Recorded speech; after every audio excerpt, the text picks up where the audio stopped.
Hello and welcome to A World of Faith, a show in which we discuss theological conversations from the viewpoint of different faith traditions. I'm your host Shahid Ahmed, and today we're going to be talking about faith and politics. Joining me back again on the guest panel, we have our esteemed guest scholars. I'll start today with Pastor Dale Inman from Calvary Road Baptist Church. Next to him we have Rabbi Jonathan Siger, Congregation Jewish Community North. And lastly, we have Dr. Bilal Rana from the Ahmadiyya Muslim community. Welcome, gentlemen. Great to be here. Throughout history, religious forces and the state have coexisted, sometimes peacefully, and in other times not so peacefully. Occasionally, religion has taken over the state apparatus. So I'm going to begin with you, okay. Pastor. The Founding Fathers advocated a wall of separation between state and religion. Does your scripture, the Christian scripture that is, advocate a separation of faith and state? I believe that the Christian tradition does advocate a separation. Generally speaking, though, it's not maybe a brick wall like our society would show today. Maybe it's more of a opaque, transparent wall. And that generally speaking, we believe that morality ultimately does come from a supreme being, and that morality should influence, but not be the predicator of the law of the land. But it should certainly have the moral background of having moral issues involved in the laws of the land. So it might be a one-way where the state should not impose on the church its values, but I think the church or the mosque or the synagogue should have the ability to be a voice of many voices trying to influence government. Sure. I'll come back to you because I have some other questions I want to ask. Rabbi? I think that there's clearly a tradition, if not a history, of government and matters of faith being separated in Judaism. However, there seems to be this overarching idea that good government is never going to be in conflict with the teachings of Torah. And it's sort of rolled into the idea of Torah is that to be a good citizen and to follow the laws is part and parcel of what it means to be an observant Jewish person. There are, of course, questions that arise when the government might pass a law that conflicts clearly with the tenets of religion or a particular issue of dogma. Fortunately, it seems to be fairly rare these days that such a conflict arises, and then you get into more difficult questions as to, well, what exactly does it mean? Where do you draw the line? But in general, there's always been a recognition based, I think, on personal history for the Jewish people. In the last 3,000 years, there have been maybe 3 examples where religion and state being together worked out well for us. It usually has not worked out well. And you have to just look at history under Rome or even the war the Maccabees fought and where that led to. So both in theory and practice, yeah, keep them separate. And Dr. Rana? Drawing off my colleagues have made wonderful statements. Islam similarly does not so what's interesting about the Holy Quran is that it doesn't actually advocate for any particular style or type of government. It advocates justice. It doesn't advocate a religion per se. It advocates justice. And prophets in the Quran came to bring justice. They didn't come to bring governments. They came to bring morality. And so that said, there may be certain conditions that prevail where a theocracy may actually thrive. But in order to achieve that, there has to be a certain climate, there has to be a social atmosphere of nurture that can receive that type of, for example, we have biblical theocracies. We have, in the prophethood of King David, in the prophethood of King Solomon, we had theocracies. And this was no separation of church and state. But even within that, you don't lose justice. In Medina, when the prophet was made the de facto ruler, and he was arbitrarily basically a king. And minorities had rights. Even in theocracies, minorities have rights. Now, theocratic governments today may not practice the theocracies of their founders. Okay, Saudi Arabia, for example, is not practicing the type of government which was practiced because, for example, dhimmis are exploited in Saudi Arabia. In fact, you won't find any dhimmis. Dhimmis are non-Muslims and minorities, basically. Dhimmi, the word means protected. There's nobody to protect in Saudi Arabia. In the Medinite society where the Prophet Muhammad was, there were non-Muslims, and they were protected and they were given rights. So it's very important to understand that if you're going to have a theocracy, it has a very strict kind of, you can't impose it on anyone. Right. And that's the very first rule, actually, of Islamic government, that it cannot apply to anyone who's unwilling to receive it. So it seems that what you're saying, and I guess what the Rabbi is saying, is that whether you're living in a theocracy or a democrat society, as long as the government is just, right, and doesn't conflict in your way of life, which essentially what religion means, right, your way of life, then that's fine. So that's interesting. But in this country, is there really a separation of church and state?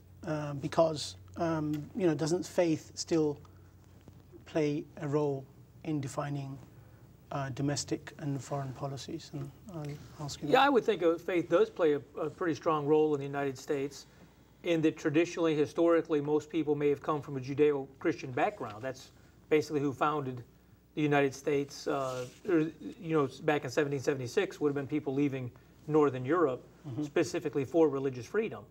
Having that group originally founded this country, it would stand to reason it was founded on similar faiths. Let me retract that. I don't know that it was founded on the faith as it was the principles. One of your questions here, I don't remember which one, it made me think about that. Are we founded on the religious faith or on religious principles? And I think America is founded on religious principles, very much piggybacking on mercy, justice, protecting those that would need protections, those that maybe not have a loud voice in the marketplace of ideas, but to be able to be represented in some fashion. One of the beauties, I think, of the United States Constitution is such that culturally, somehow our founding fathers, although we might say, well, there was flaws in the Constitution, but in that apparatus, they put remedies, knowing that as society changes in the future, there would be a situation for remedies to be addressed in that document, which we would then call them additions to the Constitution or the Bill of Rights, the first 10, and additional constitutional amendments.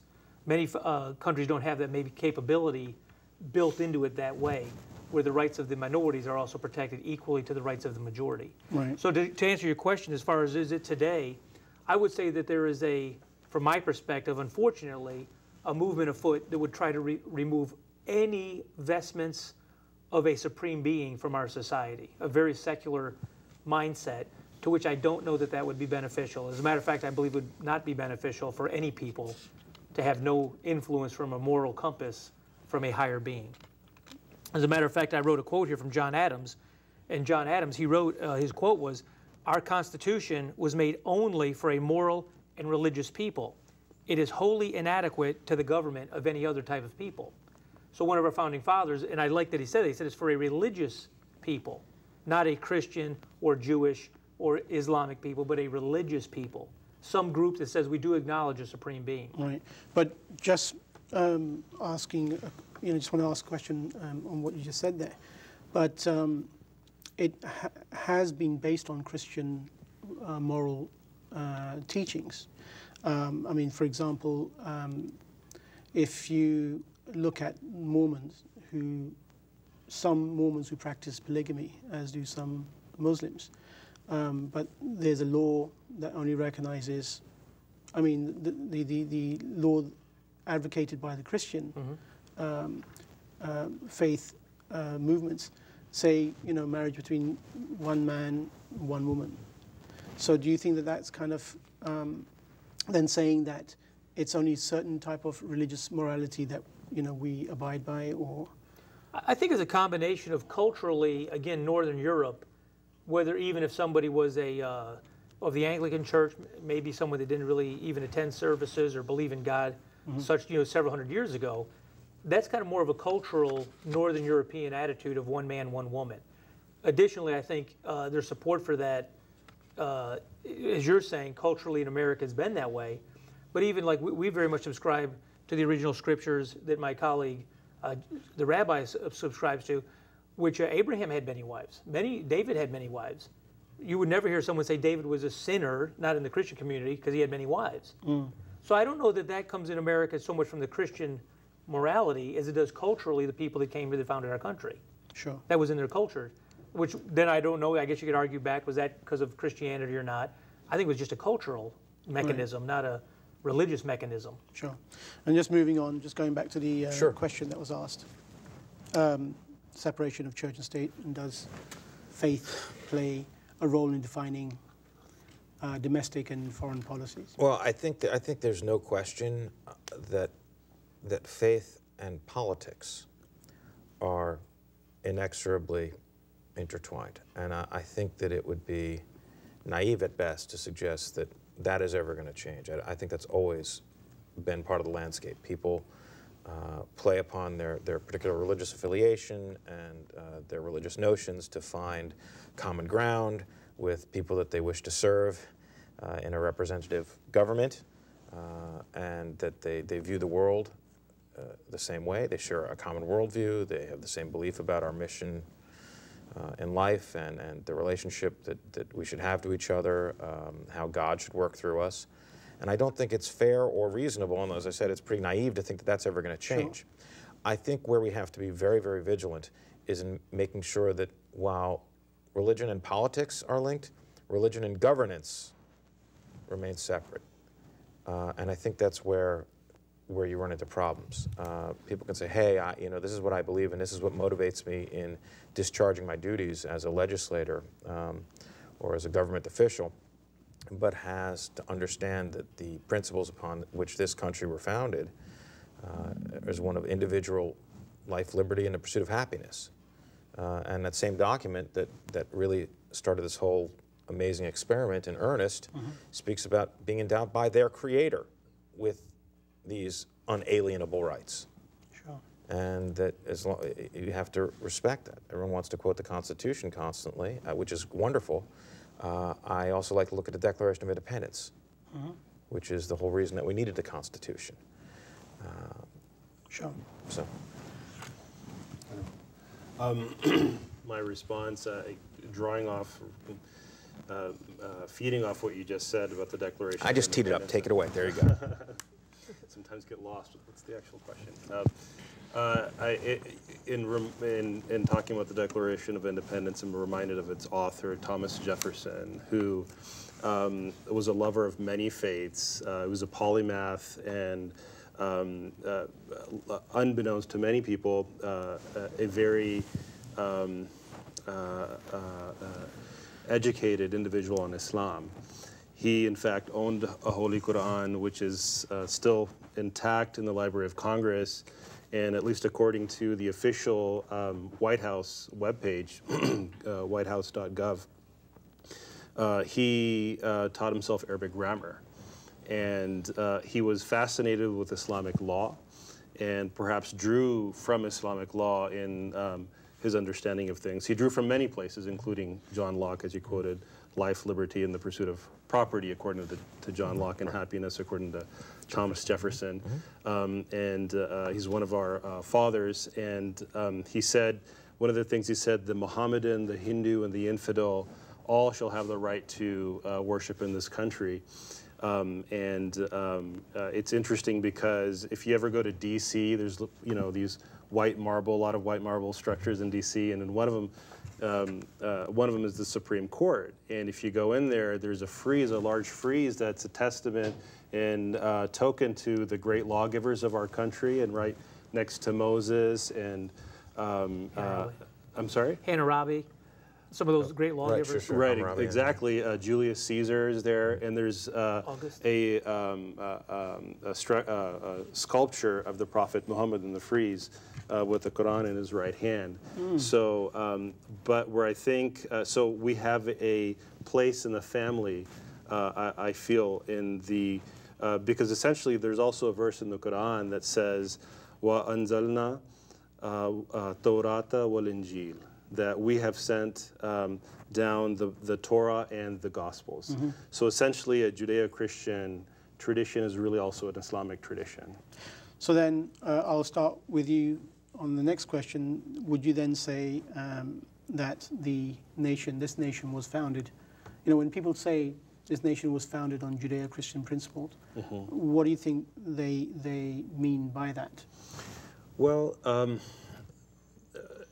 if you look at some of the early peace treaties, like for example, if you look at the Treaty of Tripoli, which is a late 18th century treaty, which is actually our first international war, and in that we declare publicly to other nations that we are not actually founded on, I forget the actual language, but we're in no shape or form founded on Christianity. And this is just a secular statement. It's not an insult to Christianity.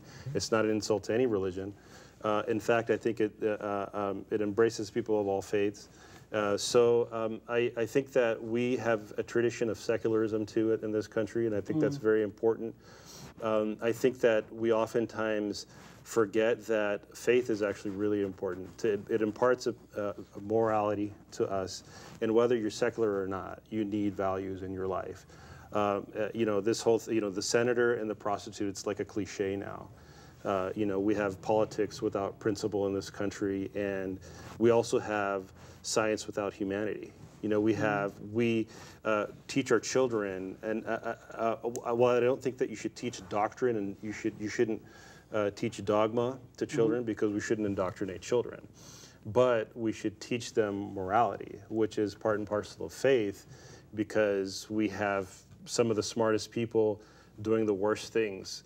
Some of the smartest people building bombs, smart bombs, that we drop on dumb people, or at least people that we like to think are dumb people. And then we have science without humanity. So I think a religion does play, or at least morality, because that's something that's shared among people of all faiths. And that's very important for politics. So then, Rabbi, do you think it's based on morality then? When people say that this nation was founded on Judeo-Christian principles, I mean, is that what that is saying? Because as the doctor said, the treaty with Tripoli clearly says that the nation was not founded on Christianity, right? Well, it's interesting you raise that, because I think that's an example of knowing your audience. They weren't writing for a Christian audience. They want to say, hey, we're friends, we're okay, we're not the Crusaders, to use the Hebrew phrase, lahavdil. On the contrary, we're Americans. We're not going to come waving the cross and the sword. We can get along nicely, and in fact, some of our best citizens are Muslims. They say to the people of Tripoli. The idea of the Judeo-Christian values, I have to say, if I can speak candidly, and I trust you guys, just between us and the internet, that the whole idea of Judeo-Christian values, it always smacks me a little bit of pandering, because if you really get down to it, and we're here to have conversations, there are some pretty big gaps between Judeo and Christian values, which you run into if you start really having very deep conversations. Now, that's not to say that the bottom line isn't respect each other, live and let live, protect each other, be a good citizen. We share all those values. But depending on your outlook and faith, there are some pretty big differences between Judaism and Christianity. That's why there are at least two different versions of those faiths. Right. But I do think that the ethics that derive from the shared teachings from the Bible and from religious traditions did influence the founding of the nation. But when we say morals to me always seem like they're derived from a specific religious outlook. We talk about mores because, again, polygamy or sexual ethics. These kind of things vary greatly between faiths. Ethics seem to be more universal, and certainly as a Reform Jew and a follower and a teacher in a tradition that emphasizes the ethical teachings over ritual ones, much more of a prophetic outlook than a priestly one, I think that's a more helpful language to use. So I'm not really answering the question because I don't really know if it's honestly that valid a question, because you can say the country was founded on anything you want, but the reality is it was founded by people that wanted to be free and wanted to have the right to self-determination. I don't know any people that don't long for that. I mean, any faith or creed that would say, no, I want to be ruled over and have no say in my own destiny. Please, where do I sign up for that? Sure. No, that's a good answer. By the way, the treaty was ratified and passed in Senate, so I just want to make that point. So I'll ask you the same question. Yeah, I would think likewise. I'm familiar with that treaty. That's something that I've come across in my life. And I think the same thing is the audience they're sending to. I guess they were specifically, I think they called them muscle men, I think in that particular treaty. M-U-S-S-E-L. Musulman, yeah. Muscle man. Yeah. And I think in that particular treaty. But I think, again, they were trying to say, as the rabbi said, we're your friends, we're not crusaders. And, there were some war, with Tripoli in the North Africa region. There were some other things going on at that time as well. With the Barbary pirates. Yeah, exactly. Absolutely. But of our original, I think, when I found this on the web the other day, and I'm sure this is easily Googled, but they said if you were to take the Founding Fathers, which those that signed the first Federal Congress and the people that signed the Declaration, the Articles of Confederation, or the Constitution, there was 240 different gentlemen that signed those documents at some point. Some multiple, and they only counted them one time, though. Some signed 2 of those documents or 3. But it said of them, 99.98% were, it says the religious affiliation was Episcopal, Presbyterian, Congregationalist, Quaker, Dutch Reformed, Lutheran, Catholic. They overwhelmingly were Christian religion, various denominations, but of the Christian religion. So I think it is appropriate to say the Founding Fathers, they were coming specifically for the freedom to practice their religion as they saw fit. I look at these different denominations, unfortunately to say, here it looks like these different denominations formed a country. Today, we may not sit with each other in the same church building. 200 years later, I was just kind of thinking about that as I saw that. These men sat together, worked together. I don't know, did you see this week or last week, the President Barack Obama had, I thought it was a very strange, it took me aback, and I know you haven't had time to think of this, it just came to me as we're talking about this, but he was saying how the Constitution is a flawed document, and it was exclusionary. It was only white Christian men that signed it. And when he said that, I'd never really thought about that, but when he did make that statement, I thought, well, I think that's because that's all that was here, more or less, generally. Of course, the Native Americans were here, but the people that signed it were white Christian men. But I don't know if I'm not sure how to interpret his statement saying it was exclusionary. Notice it kept off Muslims, it kept off African Americans, it kept off women. I'm not, I was thinking, well, of course it did, because there was none of them here at the time. So I think from that perspective, you could say, was it founded on Christian? I want to go back to, was it founded on Judeo-Christian principles?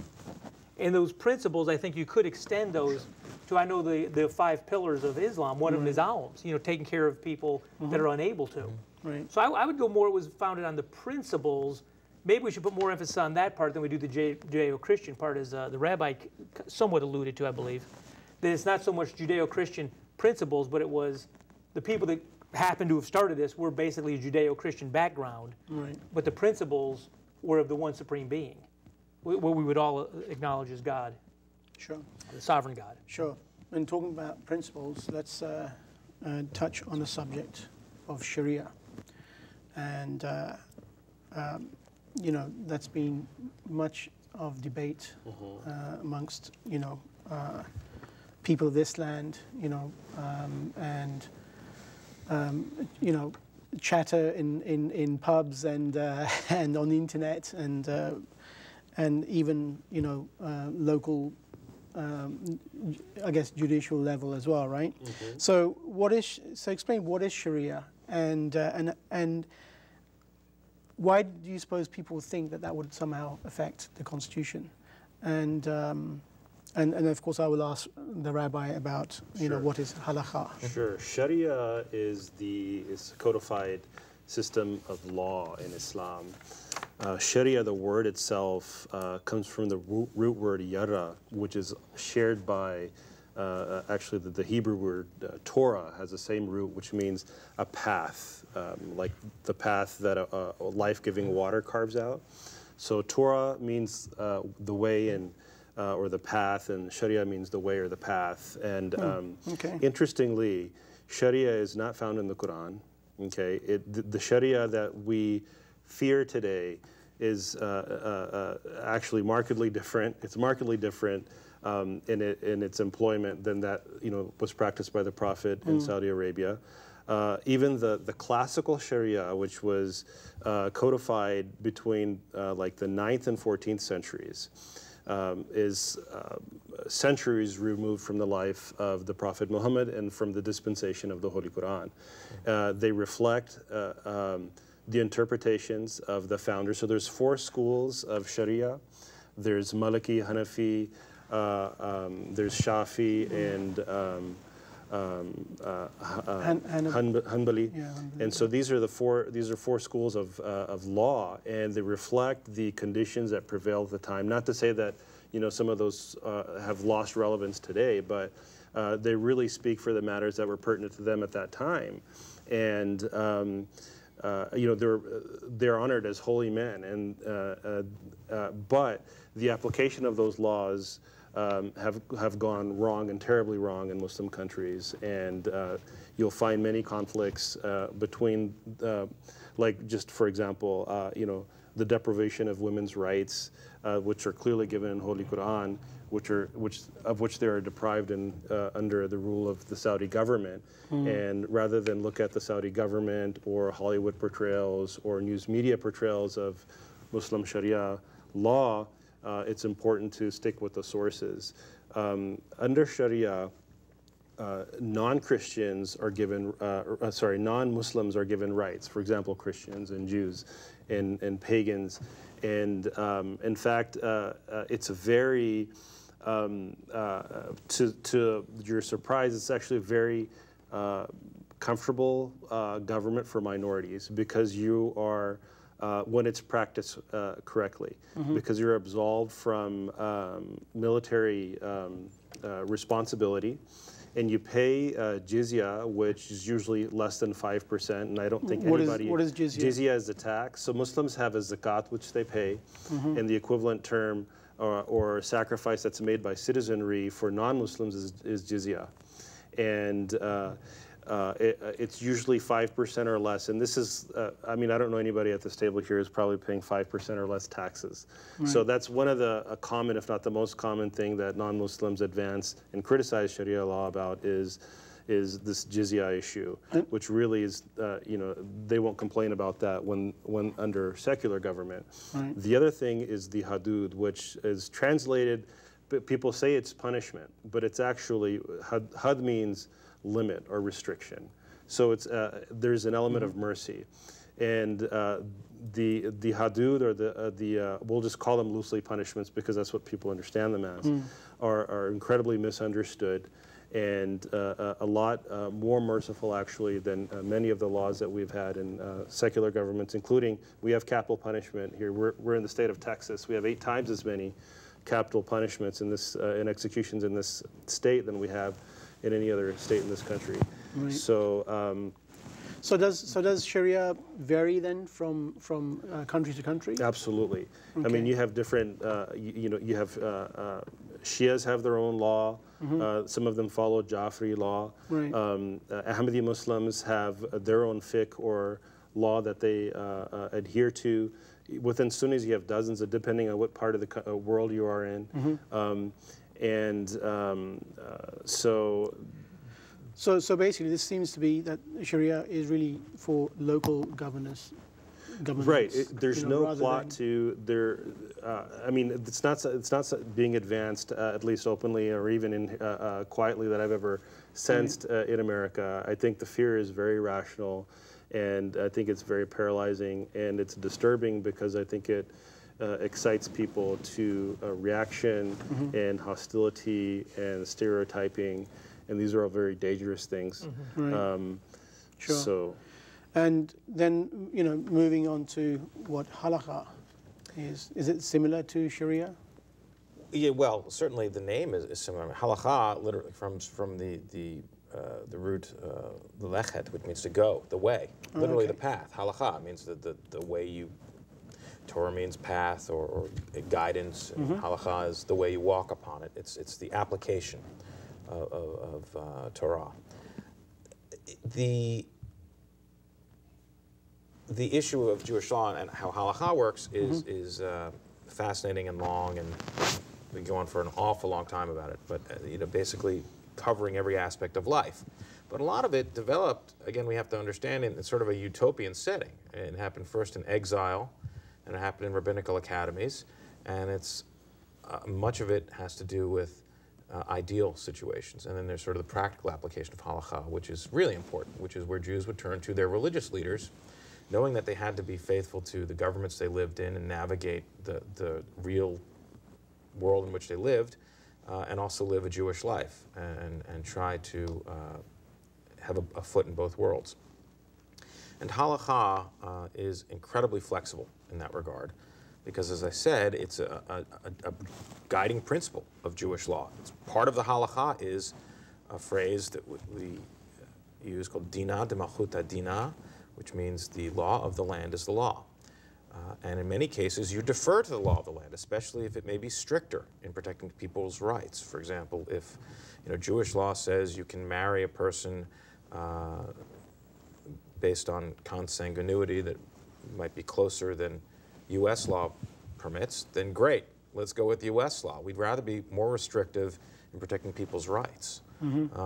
That's always a good thing to do.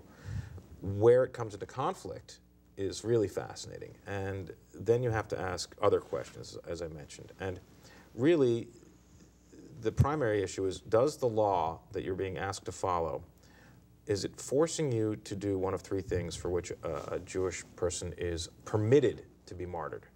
Not encouraged, permitted, which is a really interesting distinction. And those would be sexual immorality, idolatry, or murder. So if you're being told it is a capital, you must worship this idol or we will put you to death, it's a bad day for you, because you're permitted, meaning you won't be judged as improper for standing your ground and allowing yourself to be executed for that. Although I will actually tell you something that is very fascinating. Because life is so important, there is actually room for most Jews, according to at least one sage, and I don't remember who it was exactly, so I don't want to misspeak, who said, look, if it's going to save your life and allow you to go home to your family, and they say, give a flower to the statue and you don't really feel like being the martyr that day, God will forgive you. There's an understanding. Now, of course, if you're a rabbi or a public official that people look up to set an example, then you're in trouble. I don't have that wiggle room, unfortunately. But really, the bottom line becomes, ask yourself, how serious is that? There are no laws that come down the street and say, hey, everybody has to eat bacon today, as passed by the Senate, as a test of faith.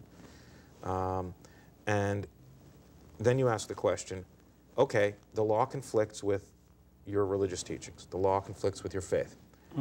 Do you skirt the law? And if you do you do so publicly or do you do so privately? Because then you might be able to do it and not make a big deal about it. Like what you do in your own home is your issue. Sure. Out during Prohibition, let's say, people had wine. You're supposed to have wine at Passover. Do you have it quietly or do you do it publicly, flirting the law? I don't know. You would say, yeah, if you're going to do it, and we're not advising you to do it, I, as your rabbi, am saying you shouldn't do it. But if you do it, keep it quiet. And aren't there do it quietly. Aren't there rabbinical courts here in America today, like Beit Din? Yeah, we absolutely have Beit Din, an alternative. Okay. Yeah. And those are actually encouraged, because what they do is they take certain, absolutely, and in many states, I think in New York there's one, there's actually a national Beit Din.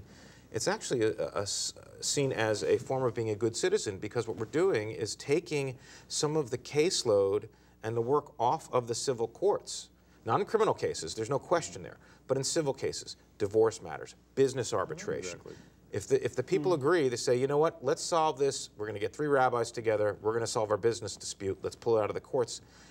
In many cases, the courts look very favorably upon that. Say, that's beautiful. If you don't have to take public resources and your community is willing to lighten the load, by all means, go ahead and do so. And that's a wonderful, and thank you for raising that, Doctor, that's a wonderful example of where religious law, Sharia or halakha. But isn't there duplicity then? If Jews are allowed to do it, why aren't Muslims allowed to have similar moral codes? I don't know if they're not. I don't know if in New York, if there is an Islamic court that they say, hey, we've got certain issues. I know there's oversight. Now, it's not. There's no complete autonomy. I mean, believe me, if they're going to do that, they have to report and people know what's going on. And I think it's pretty limited. I think it has to do with issues of mostly like domestic issues, divorces, right. and business. Mainly ceremonial things and exactly weddings, divorces. Correct. And certain business things where it's arbitration, right. Not an actual lawsuit, where there have to be limits. Right. Right.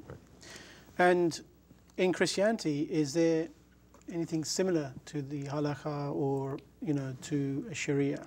Well, unfortunately, no. I don't believe so. I know biblically in the Injil, the New Testament, we are told this. I was going to ask the doctor and the rabbi, is the betin, is that two house? It means house of law. House of law, like okay. A courthouse, take them to court. Well, do you have to be Jewish? I mean, could someone like myself go there as a Christian and say, I want this other remedy?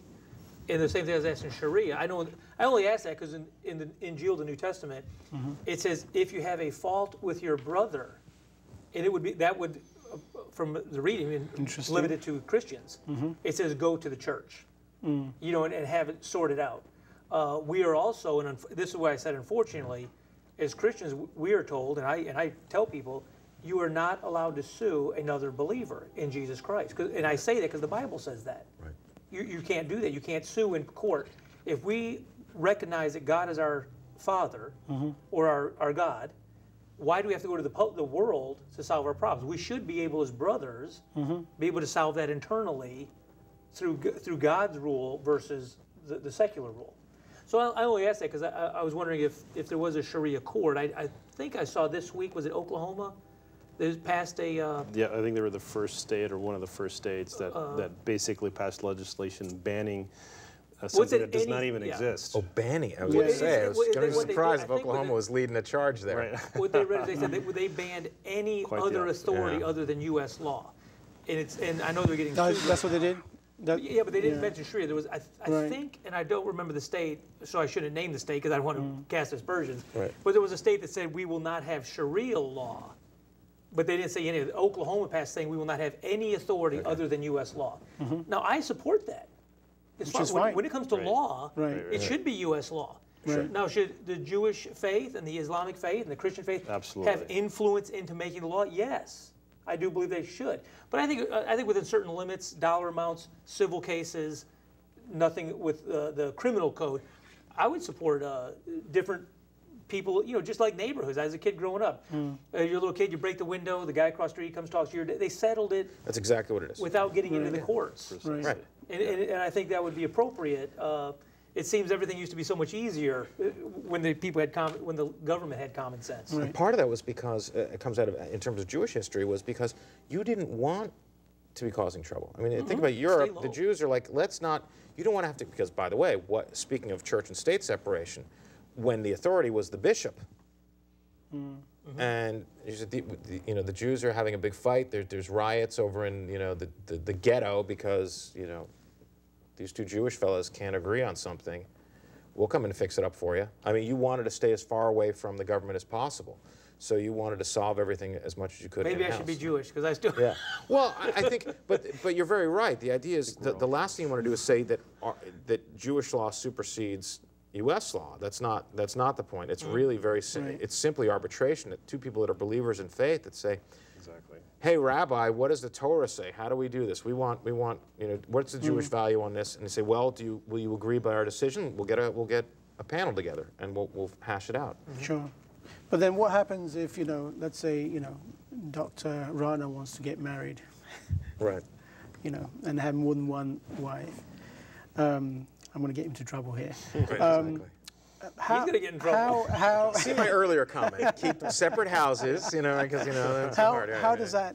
I mean, obviously, in Islam, there are certain rights, that a man is allowed to marry more than one, have more than one wife. Right. But obviously, in this country, the laws explicitly say that you cannot.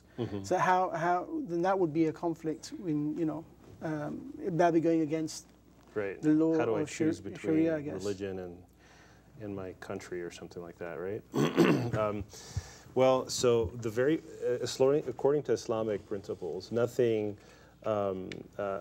basically from Sharia can conflict with the law of the land that you live in and that you adhere to. In fact, the first missionary of our community came to this country, and that was precisely the matter of dispute. Was they accused him for wanting to import polygamy, and he didn't have multiple wives, but he said that no problem, although that's part of the Islamic, or it's not part of the tradition of Islam, it's just a permission in very extreme circumstances. You can have more than one wife, but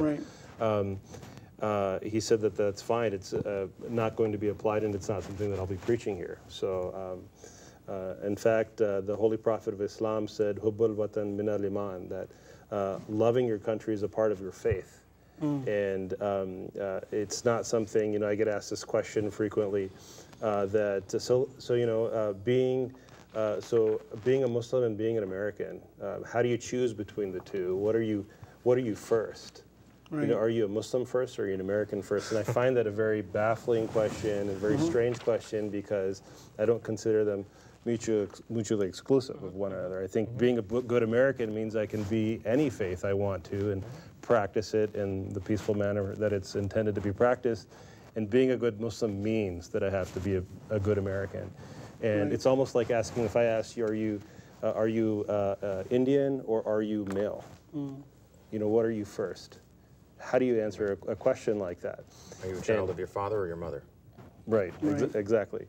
So, I don't see any contradiction between the two. And if I may, just because it's raising an interesting issue, though, especially since we're talking about halakha and Sharia or Christian law, if there were such a thing, or church law, that one of the things that people talk about is you see what's happening in Europe, let's say, and people worry about a democratic Islamization of a country, that simply by demographic trends. And the same could be said if there were an influx of Nepalese or Hindus or Jews, like that would ever happen. But I mean, that in terms of our reproductive rates.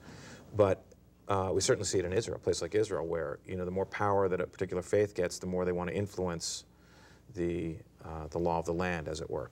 And if they happen to be on the religious right, then they very much, I have no doubt that the religious right in Israel, for any example, we see it all the time, would like nothing more than to turn all matters of state to certainly civil law, maybe not, maybe criminal too, but certainly all matters of civil law over to rabbinical authorities, being their rabbis, their leaders, religious right.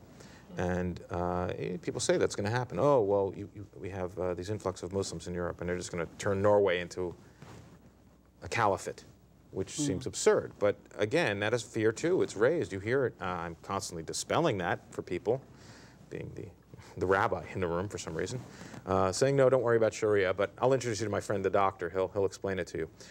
But there's this fear that, okay, let's say if in a city council, and through purely democratic process, based on the laws of the land that we have, would it not be possible to simply say, guess what, we're going to replace the current civil code with Sharia, or halakha for that matter, or whatever our preacher says, or church law? How do we, can we, as men of faith or representatives of our faith, say that's absolutely not what we're interested in? And how do we do that? I don't think you can stop any natural progression. Yeah. Unnatural progression you can, but natural progression shouldn't be stopped if it's happening, provided it's not a threat to the society. So I think, and I wouldn't be, opposed to stopping that kind of Sharia, like the type of Sharia that's practiced in Saudi Arabia, that shouldn't be exported anywhere in the world. But the type of Sharia that I'm talking about, the type of Sharia that I believe that the Prophet Muhammad actually practiced, I think you'd be hard-pressed to try and find and see how that actually conflicts with principles of good governance. If that were to happen naturally. I mean, that's a huge if. Sure. But otherwise, then it comes down to a matter of discrimination singling out a group of people. Why not single out? Why weren't we singled out when we came to America? Why don't? I mean, I'm just saying, why don't you get singled out? You know, why doesn't anyone get singled out? And so I think we should judge people based on the quality of the teaching that they're bringing, and rather than the quality of how it's being practiced in other countries and other parts of the world. And I guess you would agree then, you know, that if the state law, you know, conflicts with your own religious practice, right? Then I guess you'd have to make the decision to either accept it or leave that land. Because I'm thinking, you know, what if they said you cannot pray anymore, or right, exactly. your males cannot be circumcised anymore, or you have to eat pork like everyone else does. And that's what happened to the Prophet Muhammad in Mecca. Right. He elected to leave. Rather than raise arms and fight against someone who said, no, you can't pray here, or that you're not welcome here, he told the community to leave. It wasn't until they were chased to Medina that they said, okay, you know what, now this is a matter of survival. So. Sure. You were going to make a point, Rabbi? No, it's troubling because it's a huge hypothetical, but that becomes, you know, the challenge, because then you get the internecine conflict, which is then you've got, you know, a faith wants to dominate a government, and then you have different adherents of different interpretations of that faith, and we can't even agree amongst ourselves. So, you know, why would we want to force that upon? Isn't it interesting though that the reverse is also happening, that the East is also fearing the West and their penetration? And, absolutely. Not that I'm saying I consider myself both of and neither of East and West, but they also feel this democratization and this feeling that they're made to be other people. There's, you know, you're a Muslim, you're other people. There's no question. One of my teachers said something interesting. You know, I raised Israel, so on the other end of it, which is, we talk about Israel being a Jewish state. Well, does that mean it's a state for Jewish people where they can have self-determination, which is where I land, or does it mean a Jewish state in that it is a state run by Judaism, whatever that means, which is not where I'm at with it. But there's this idea, absolutely, that it goes both ways. At the same time, you want to say, look, in 20 years, I believe it was former president of the Union for Reform Judaism, who said in 20 years, if a Jewish kid from America and a Jewish kid from Tel Aviv meet, are they going to be able to talk about the weekly Torah portion and have something in common? If so, then we've succeeded. Or are they going to be able to talk about who has better McDonald's? And there's that sense of, you know, wanting to pursue the right cultural values. And I think that's really come sort of full circle. I mean, the debate is really about what's the best way to live our lives. And I certainly, you know, most of my Christian brothers and sisters seem, you know, that are serious about their faith, seem heavily informed by that. That the church guides the best way to live your lives. And why would that stop just because you don't want to have people for it, or Islam for that matter, or Jews for that matter? Same thing. Why would you want that to stop once you leave your private domain? Why should faith only influence us in our own homes and not when we enter public domain? I mean, again, it's why do we have to live in a place that's absent a relationship with God? I mean, and that's the challenge. Right. I think one of the good things of America with the, again, I go back to our Constitution, and you said earlier, you alluded to this experiment, which it is. It's a democracy. I do find, I heard recently, and this surprised me, the oldest government in the world under its current form of government is the United States of America. Every country in the world has changed its form of government since 1776. I looked up on Google, and it said the same thing. I just thought that was interesting. But so this experiment currently is under its current form of government. I know someone might say, well, the French are still there, but they had a monarchy. They've changed since this one.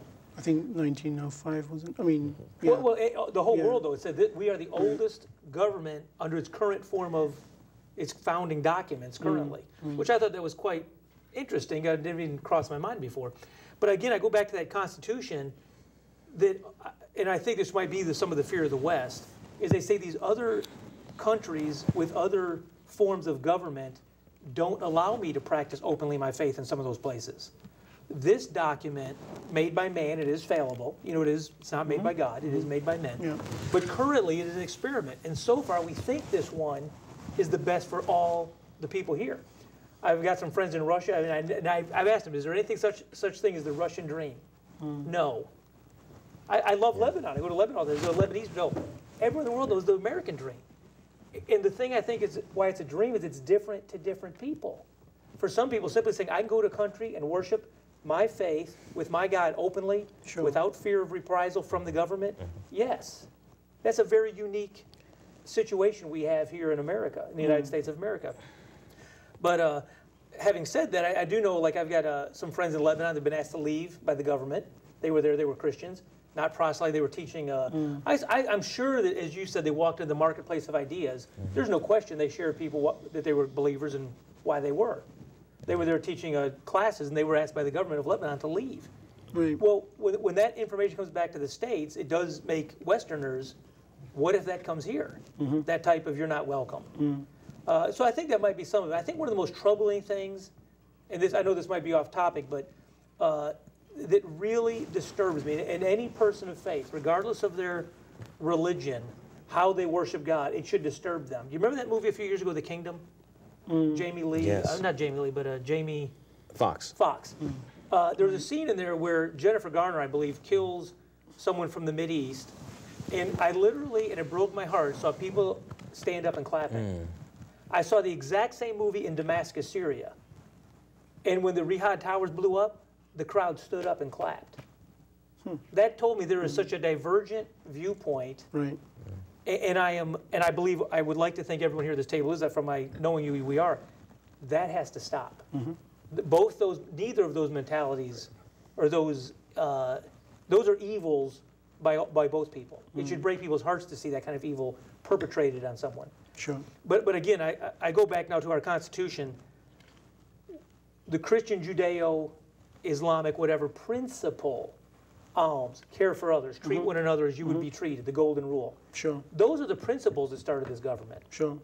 Again, I think they're termed Judeo-Christian just because the people that got here were primarily Christian, but they didn't originate those ideas. Those ideas came from God, and which I know in the Quran, much of those same principles apply. And I mean, sorry, go ahead. No, we could very easily also say they're Greco-Roman principles. And actually, if you can talk about Judeo-Christian principles, you're talking about scholastic. I don't think the doctor will disagree with me. I mean, the Golden Age of Spain, a lot of Judaism developed under strong interchange and influenced by Islamic teachers. Well, I was going to say, you know, my favorite commentator is Ibn Ezra. I mean, you know, Ibn Ezra. It's an Arabic name. I mean, he was born in Spain, Alexandria. I mean, there was a lot of Jewish principles, Jewish law, Jewish philosophy was. It's not necessarily borrowed from, but certainly influenced by and enhanced by Islamic ideas and philosophies and their experience with each other. So it's sort of ironic that people would say, oh, we're Judeo-Christian values. Well, we're, over the last 2,000 years, or certainly over the last 1,300 or so, you don't think that there have been any Muslim thinkers in that mix? Not to mention that a lot of the, prior to, even before America became America, Muslims were here as slaves from West Africa, and many of them were very well-educated, articulate, versed in Arabic. Somewhere between 10 and 33% of those slaves were Muslims who were transplanted from West Africa, who were part of this country before America became America. Right. And just going back to the U.S. Constitution, you know, and its guiding principles. I mean, I don't think, and I agree with you, that there isn't a constitution like that anywhere in the world. But I wanted to come back to you that, you know, there was a constitution that the Prophet created in the state of Medina, which was called the Charter of Medina. Yes. Talk about that. That charter was basically, so when I mentioned that the Prophet left Mecca, he went to a society which was very mixed. There were lots of Jews, there was Christians and non-Muslims there, and he drafted what was called a Charter of Medina. Muhammad, who was considered to be the most fair and just of anyone, so he kind of arbitrarily became the person that people would go to, even Christians and Jews, to resolve disputes. So it became a form of government. So he drafted what is also actually called now, they used to think it was the Magna Carta, but the Charter of Medina is the world's first written constitution. And in it, he basically enumerates rights of minorities, and this was very, very helpful because in that era there were a lot of disputes because there were so many different tribes. So that's the charter of Medina, and there was also a charter of rights that he gave specifically to the church, Saint Mary Catherine's Church in Sinai. And it's very, very interesting because that church is probably the world's longest running church, unchanged, and it has the world's richest library, second only to the Vatican. And they have the actual parchment upon which that treaty was, or that constitution for it was called a Charter of Freedom for Christians. And in that he says that that monks will be protected, that churches will be protected, and this is the Prophet Muhammad saying this. Now think about this and think about the Sharia law that we hear about on television. He said that if a Christian marries a Muslim man, then not only shall she not have to convert, but she should be allowed to go to her church and worship. This is what the Prophet Muhammad is saying. He said, not only don't harm churches, but don't even take anything from them and take it to a Muslim home. So it was meant to protect these dhimmis, these minorities, and that was the Charter of Freedom. So there were a number of legal documents that Islam left. Again, nothing like you'd think would be, come from, because everything we know about Sharia is from television, it's from the news media, and unfortunately there aren't a lot of moderate voices that are empowered in the media, moderate Muslim voices. And nothing I'm saying is interesting, to be honest. I mean, for us it may be interesting and fascinating, but this isn't news. News is scandal, right? News is violence. That's the type of people the things that the masses crave and want to hear. So this doesn't get any public beheadings. Exactly. Right. That's what. I don't make the news, unfortunately. I'm on public access television. So. Sure. Right. Well, I mean, that's quite interesting. Sure. Yeah. Well, I mean, that's why we're here, to hopefully, bring things into perspectives and kind of clear up some of these myths and break down these barriers of fear. Well, gentlemen, we're going to leave it there for today. Our time went by really, really fast. It did go by fast. And I hope you watching at home enjoyed the show as well. Please join us next time on The World of Faith. If you have any questions or comments, please send them to info@aworldoffaith.org. Until the next time, take care. Bye.